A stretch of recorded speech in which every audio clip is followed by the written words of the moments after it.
راجکور نے پوچھا شہر کے دروازے میں سے کس طرح گزریں گے؟ وہاں تو سپاہیوں کا زبردست پہرا ہوگا اور سپاہی مجھے فوراً پہچان لیں گے۔ ماریا بولی اس کا بندوبست بھی ہم نے کر لیا ہے، آپ گھبرائیں نہیں، اب جلدی سے یہاں سے نکل چلیں۔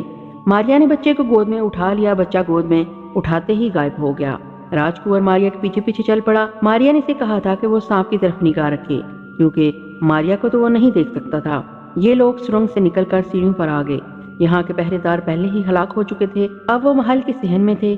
مصیبت یہ تھی کہ صرف راجکور ہی دکھائی دے رہا تھا، ناگ اور ماریا اور بچہ تینوں غائب تھے، مگر ماریا راجکور کے بالکل ساتھ ساتھ ہو کر چل رہی تھی اور اسے کہتی جاتی تھی کہ اس طرف چلو، اب اس طرف ہو جاؤ۔ راجکور کے محل کے سارے راستوں کا علم تھا، وہ محل میں سے نکل کر پچھلی طرف ہو کر شہر کے دروازے کی طرف بڑھنے لگے۔ ماریا اور ناگ اس کے ساتھ ساتھ تھے۔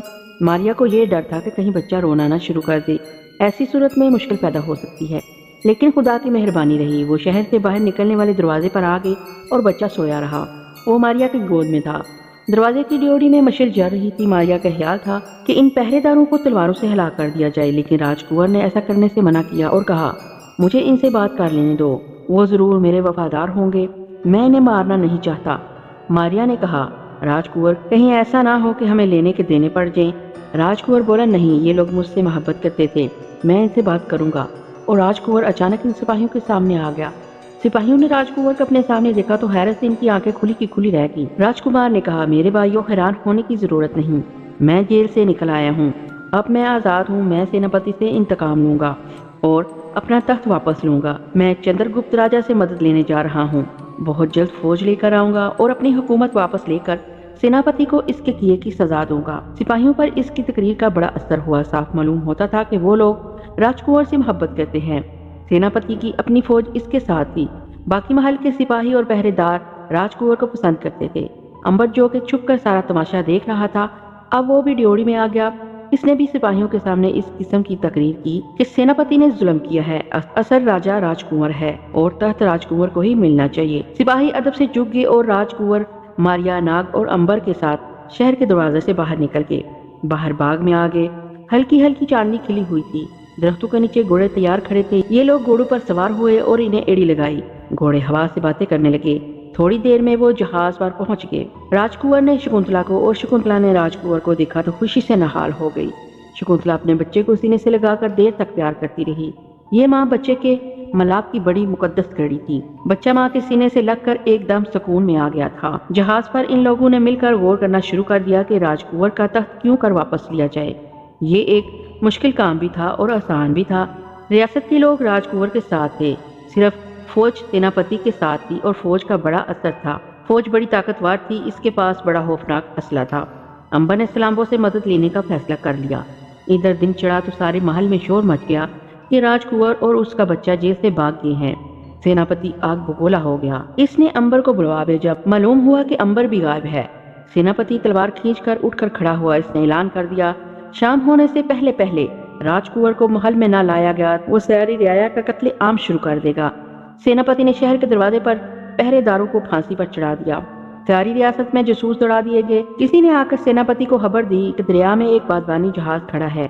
سیناپتی نے فوجی جرنیلوں کو ساتھ لیا اور گھوڑے پر سوار خود دریا کے کنارے پہنچ گیا۔ سامنے جہاز دریا میں کھڑا تھا۔ سیناپتی نے فوجیوں کو حکم دیا کہ جہاز پر قبضہ کر لیا جائے اور معلوم کیا جائے کہ کہیں اسی جہاز میں راجکور تو نہیں چھپا۔ فوجی آگے بڑھے، انہیں جہاز پر رسیوں کی سیڑھیاں پھینکی ہی تھی کہ امبر اور ناگ نے سامنے آ کر سیڑھیاں کاٹ دی۔